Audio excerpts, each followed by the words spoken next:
కొంతమంది చాలా ఫెయిర్ ఉంటారండి. ఎలా అంటే వాళ్ళకి ఇంక మేకప్ కూడా అవసరం ఉండదు. సో యాక్ని మార్క్స్ ఏం ఉండవు, పింపుల్స్ ఉండవు, డార్క్ సర్కిల్స్ ఉండవు, చాలా క్లీన్ ఫేస్ ఉంటుంది.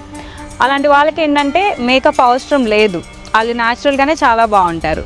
కొంతమంది కొంచెం డార్క్గా ఉండడం వల్ల కానీ, లేదంటే స్కిన్ మీద పింపుల్స్ వల్ల, పిగ్మెంటేషన్ వల్ల ఫేస్ బాగాలేదని చెప్పి ఫంక్షన్స్కి కూడా చాలా దూరంగా ఉంటారండి. అలాగే ఫొటోస్లో వీడియోస్లో కనపడడానికి కూడా అంత ఇష్టపడరు. సో అది చాలా కామన్ ఇప్పుడు.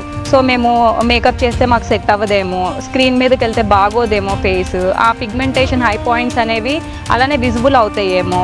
సో ఈ కన్ఫ్యూజన్స్ అన్నీ వాళ్ళ మైండ్లో ఉంటాయి. సో అవన్నీ పట్టించుకొని మీ కాన్ఫిడెన్స్ని మీరు తక్కువ చేసుకోకండి. సో మీ స్పెషల్ మూమెంట్స్ని మీరు ఫుల్గా ఎంజాయ్ చేయండి. ఏంజెల్ బ్యూటీ స్టూడియోస్లో కూడా ప్రతి ఒక్కరిని కంఫర్టబుల్గా ఫీల్ చేయడానికి, అలాగే మీ బ్యూటీని ఇంకా ఎక్కువ ప్రెజెంటెడ్గా చూపించడానికి మేము ఎప్పుడు మీకు సపోర్ట్గానే ఉంటాం.